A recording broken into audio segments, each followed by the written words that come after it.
헬로. 네, 유튜브에서 인사드리고 있습니다. 오성급 설교 드디어 신학편이 돌아왔어요. 지금은 교회정원교회에서 여름날에 2018년 여름날에 녹화를 하고 있고요. 역시나 우리들의 목사 금사라기 목사 담비 같은 목사 예 금사라기 준할 그늘 교회 목사님이십니다. 네. 안녕하세요, 남호성입니다. 네, 그리고 신촌에서 자영업을 꿈꾸고 있는 자본주의 노예 인사 좀 해주세요. 네, 바리스타 황은관입니다. 왜 바리스타? 그래피티 아티스트 아닌가요? 일단은 먹고 살아야죠. 자, 녹음과 이렇게 자본주의가 돈이 무서운 겁니다. 예. 녹음과 녹화를 도와주고 계신 분은 정다운 전도사 아니시고요, 싱글이시고요, 미혼이시고요, 크리스천 데이트 어플로 여자를 만나고 있습니다. 많은 응원 부탁드리고요. 오늘은 신약 시작하는 시간이에요. 그래서 희지가 되는 찬송가 한 곡 듣고 들어와서 오성급 설교 신약 편 들어가겠습니다. 죄좀 맡은 우리 구주 어찌 좋은 친구인지 걱정 근심 무거운지 우리 주께 맡기세. 구약이 끝났어요. 네. 신약 들어갑니다. 네네네. 복습 한번 해보죠. 우리는 구약을 4가지 주제로 살펴봤어요. 첫 번째, 창조와 타락. 네. 두 번째, 언약과 성취. 네. 세 번째, 지혜와 예언. 네. 예, 마지막으로 포로와 회복. 네. 하나님이 이 세상을 아름답게 창조하셨는데 인간의 죄로 이 세상이 죄악상이 됐어요. 하나님께서 이 세상을 구원하시기 위해서 하신 행동이 인간에게 언약을 맺어주시고 그걸 성취해 주시는 방식. 그리고 또 하나님께서 지혜와 예언으로 메시지를, 주원의 메시지를 주시고요. 그리고 끝까지 하나님의 말씀을 위반하고 떠난 이스라엘 백성이 나중에 남북으로 분단됐다가 각각 멸망하고 네네. 포로가 되었을 때 하나님께서 예언자들을 보내셔서 경고의 말씀과 회복의 말씀을 전해주시는 것. 그리고 맨 마지막에 그렇게 해서 그 메시아를 보내겠다. 예, 그런 예언했던 것까지 지난주에 살펴봤고요. 오늘 지금 제가 하는 5성급 설교는 크게 맨 1편에도 얘기했지만 이스라엘과 이스라엘과 구원, 예수와 구원, 교회와 구원, 이 3부작이고요. 1부작이 끝난 거예요. 2부 그랬어요? 예, 그랬어요. 1편 들어보면 알아요. 예. 편집하면서도 모르네. 네네네네네. 2편의 주제는 예수님이에요.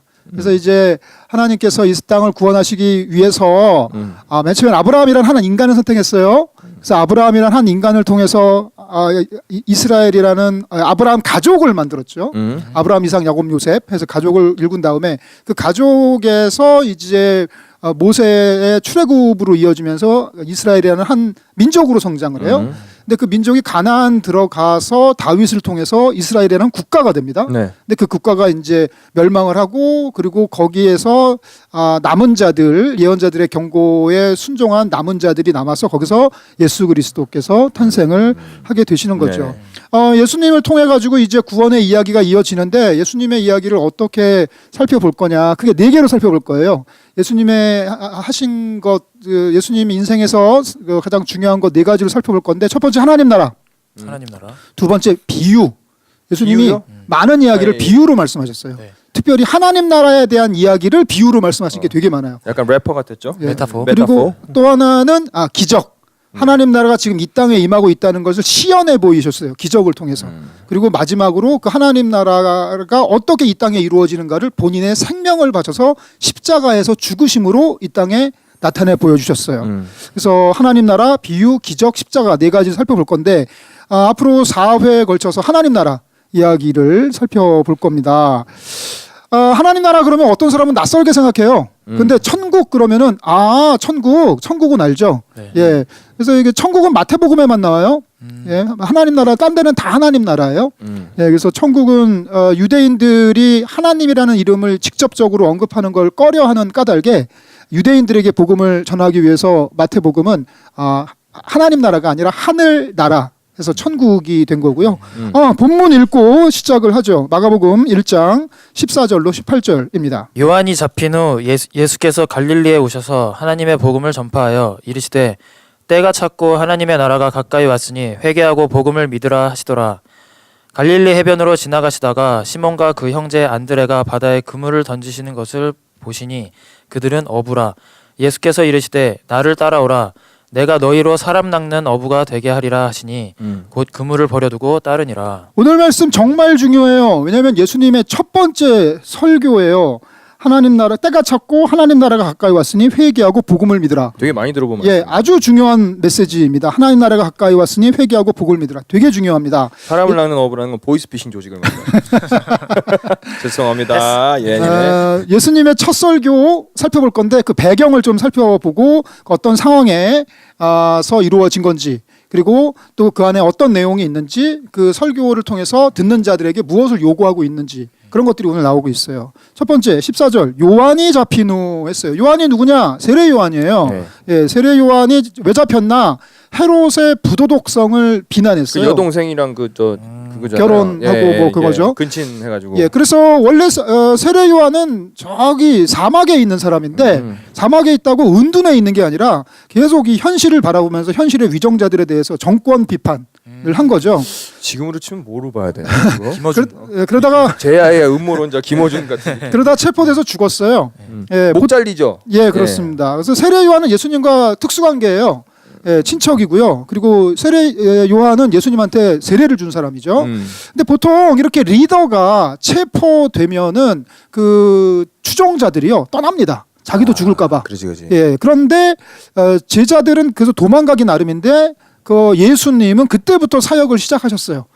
이제 세례 요한이 죽었다. 지금부터는 내가 해야 된다. 이어받으신 거네요. 이어받았다기보다 이제 세례 요한을 구약의 마지막 인물로 봐요. 예, 그래서 왜냐하면 예수의 오심을 예언하는 마지막 인물이기 때문에 네. 이제 드디어 때가 왔구나라는 걸 아시고 예수님께서 사역을 시작을 하시죠. 되게 위험한 일이에요. 왜냐하면 예수님이 세례 요한이 죽었거든요. 그거 하다가. 근데 해야 하는 일이기 때문에 예수님이 나서시고 지금으로 치면 독립운동 같은 거라고 볼 수도 있을 수 있죠. 예, 자기 목숨을 내놓고 해야 되는 반정부적인 이야기. 위험한 일. 그치. 예. 근데 갈릴리에 오셔서예요. 갈릴리 되게 중요해요. 예수님 당시 이스라엘은요, 북부, 중부, 남부로 쉽게 나눌 수 있어요. 남부는 유대, 중부는 사마리아, 북부는 갈릴리 이렇게 나눠져 있어요. 남부 유대 지역이 정치, 경제, 사회, 문화의 중심이에요. 우리나라로 치면 수도권이에요. 왜냐하면 거기 성전 예루살렘이 있기 때문에 그래요. 중부 사마리아는 배척과 배제의 땅이에요. 차별의 땅이에요. 옛날에 보면은 약간 지금은 좀 덜하지만 전라도 약간 이런 느낌이에요. 예, 그래서 사마리아 사람 다 싫어하고 약간 그런 느낌 있었어요. 그리고 북부가 갈릴리예요. 근데 북부 갈릴리는 아주 풍요로운 땅이에요. 근데 그 풍요로운 땅에서 많은 사람들이 나오는 그거를 자기들이 못 먹었어요.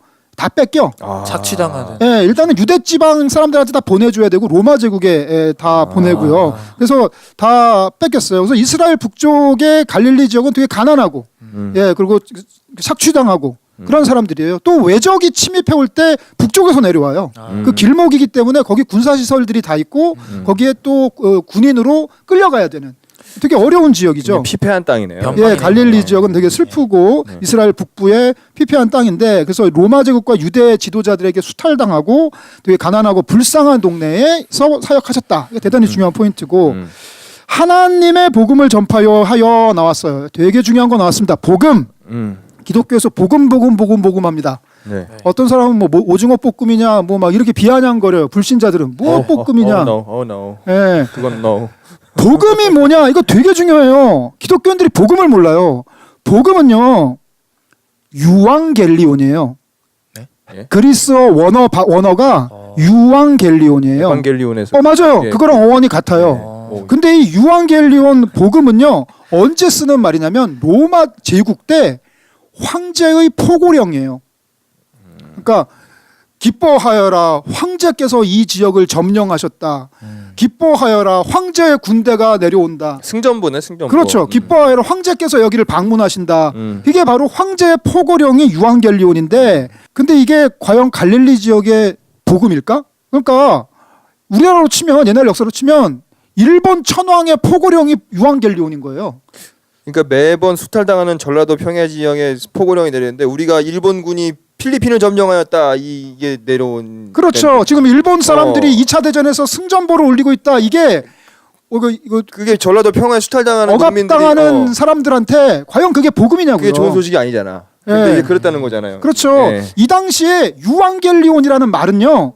그때만 쓰는 말이에요. 이거 되게 중요합니다. 잘 들으세요. 유앙겔리온이라는 말은 함부로 쓸 수 있는 말이 아니에요. 황제의 포고령을 일컬는 데 쓰는 단어예요. 그 단어를 일부러 가져다가 예수님이 하시는 말씀에다 쓰고 있어요.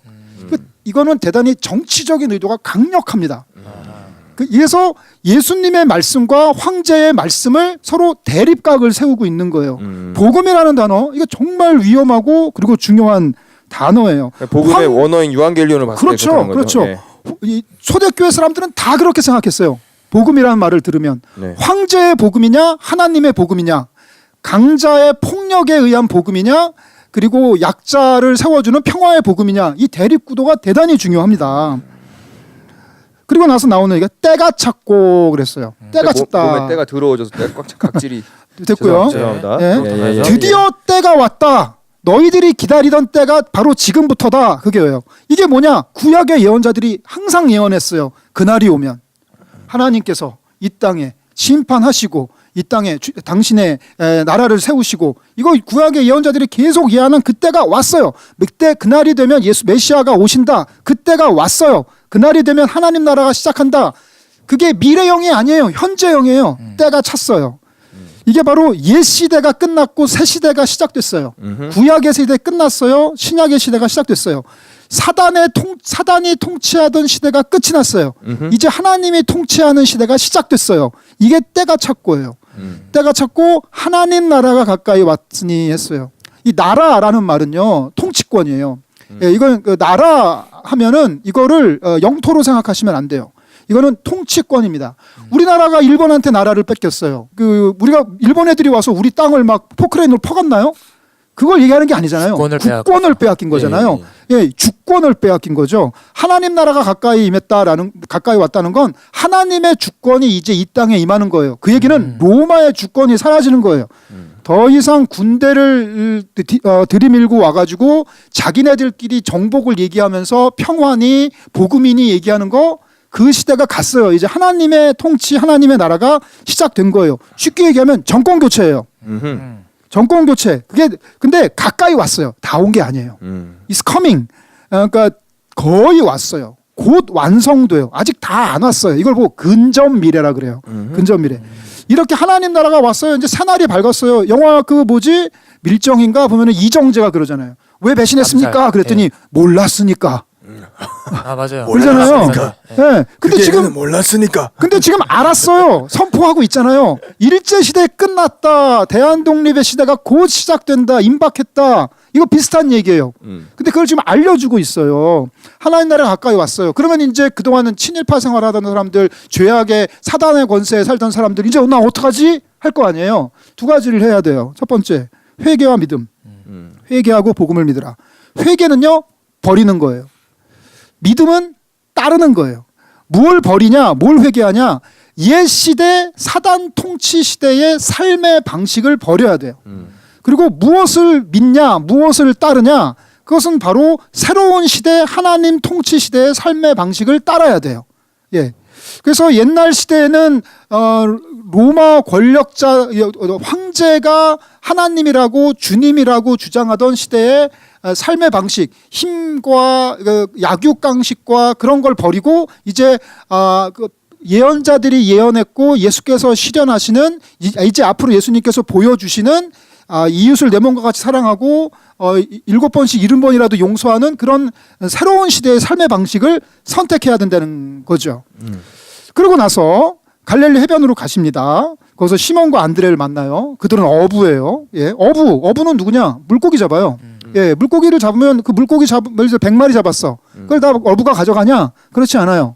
당시에 천연 자원은 다 국가 소유예요. 아, 그랬어요? 예, 그건 당연하죠. 그래서 물고기 잡으면요 국가에 다 바쳐야 돼요. 예, 그러니까 다 조공을 발치해야 되는 거죠. 세금 수탈당해요. 아, 자영업자가 아니었네요. 그럼요. 예, 그러면은 그 일용 노동자 같은 거죠. 이렇게 낮은 사람들한테 갈릴리에 갔으니까 낮은 사람들한테 가셔서 이렇게 두 가지를 얘기하세요. 날 따라와라. 두 번째, 내가 너희로 사람 낚는 어부 되게 하겠다.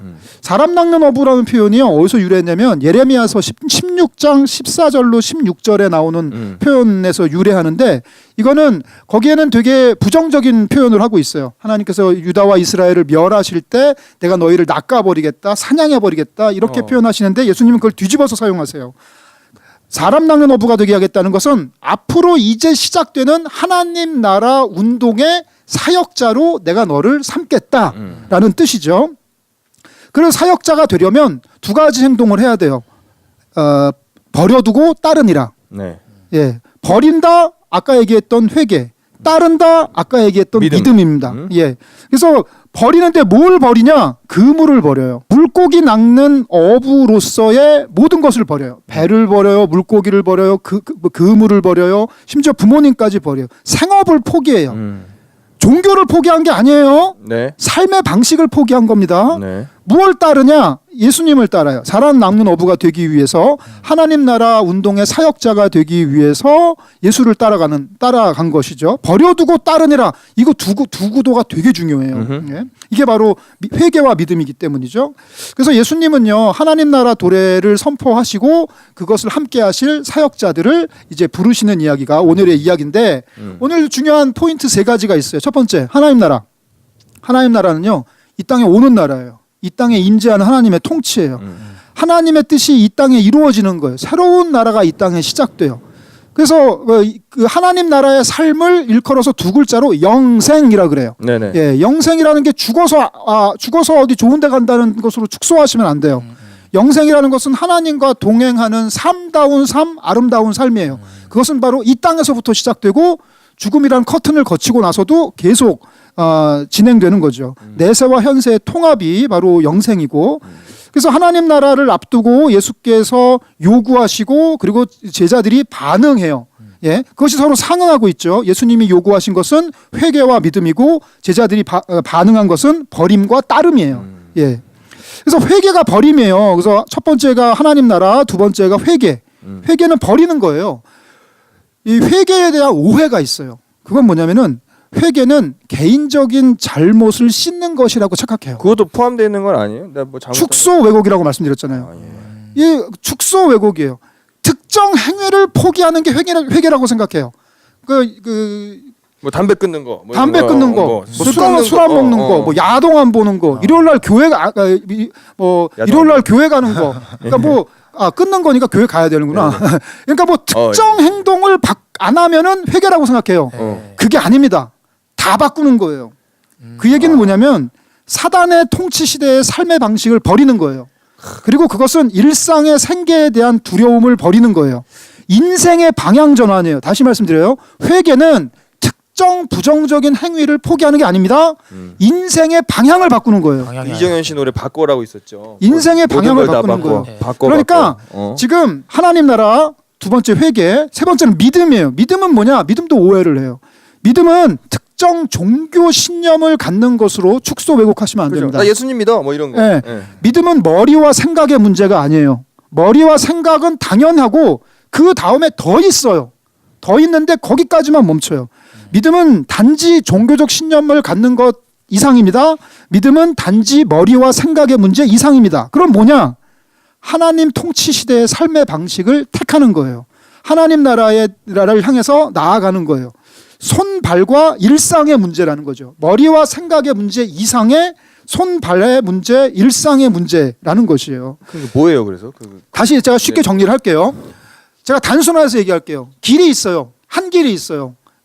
왼쪽 방향이 있고 오른쪽 방향이 있어요. 오른쪽 방향 하나님 나라로 가는 방향이에요. 생명의 방향이에요. 왼쪽 방향 죽음의 방향이에요. 지옥을 향해 가는 방향이에요. 네. 그 사이에서 나는 서 있어요. 나는 지금 어디로 가고 있는가?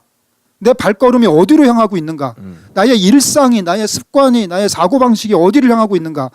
누군가 나보다 힘약한 사람 억압하기 좋아하고 자기 잘난 내가 세상에서 최고라고 생각하고 하나님 없이도 할 수 있다고 생각하고 돈만 많으면 짱이라고 생각하고 하면은 우리는 지옥 방향으로 가는 겁니다.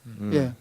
그런데 그게 아니라 하나님 의지하며 살아야 된다고 생각하고 겸손하게 살고 이웃을 내 몸같이 사랑하고 원수를 사랑하고 용서하고 살고 나의 것을 희생하고 나보다 연약한 자를 돌고 사면은 그것은 생명의 방향으로 가는 거예요. 예. 근데 거기서 죽음의 방향을 향해서 가던 사람이 스탑하고 뒤로 돌아 해서 하나님 나라 방향으로 생명의 방향으로 가는 게 거듭남이고 그게 그리스도인의 삶이에요. 계속 지옥 방향으로 죽음 방향으로 가면서 나 종교 바꿨어. 기독교로. 나 이제 일요일 날 교회 가. 근데 발걸음은 계속 죽음의 방향으로 가고 있어요. 아직도 교만과 탐욕에 쩌드는 삶을 살아가고 있는 거죠.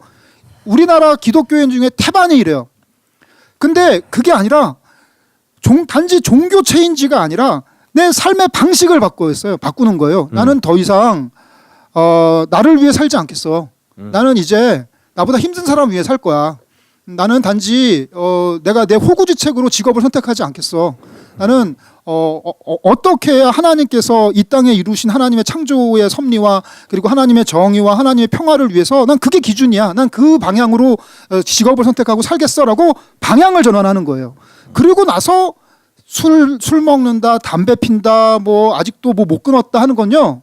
천천히 끊으면 돼요. 옵션이야, 옵션. 네, 그 천천히 나중에 다 돼요. 네. 자동으로 끊으시면 아니, 그 돼요. 방향으로 가는 나를 방해하는 요소들이 하나씩 끊어지는 거지. 네. 내가 이 방향으로 가고 있는데 담배가 문제가 되면 끊어지는 거야, 그거는. 그래서 구원은 일회적인 구원과 거듭나는 순간 사건이 아니에요. 평생의 사건이에요.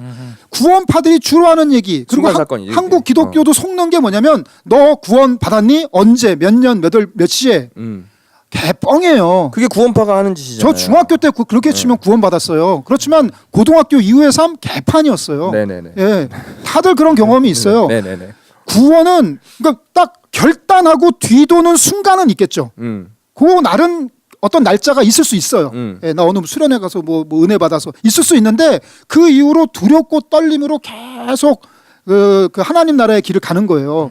그러다가 보면은 이런 경우 있어요. 그런데도 내가 실수해, 넘어져, 뒤돌아봐, 계속 마치 소돔과 고모라를 향해 눈 돌리는 그 룻의 아내처럼 뒤돌아봐.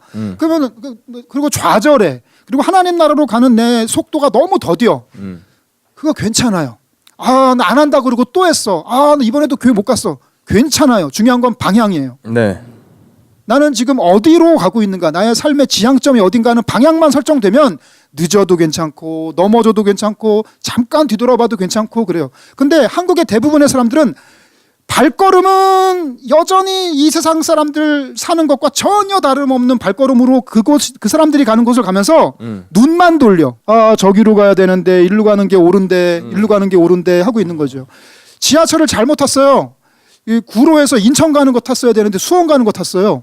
지하철은 계속 수원으로 가고 있는데 잘못 탔네. 빨리 내려야 되는데 빨리 인천으로 가야 되는데라고 생각만 해요. 내리질 않아요. 이게 대부분의 사람들의 모습이죠. 회개는 버림이고 믿음은 따름이라는 거죠. 이 적용편으로 넘어가서 좀 뭐 적용편 중요합니다. 네, 오늘 적용편 꼭 들으세요. 실질적인 이야기를 해봐야 될 것 같습니다. 저희는 적용편으로 넘어가겠습니다.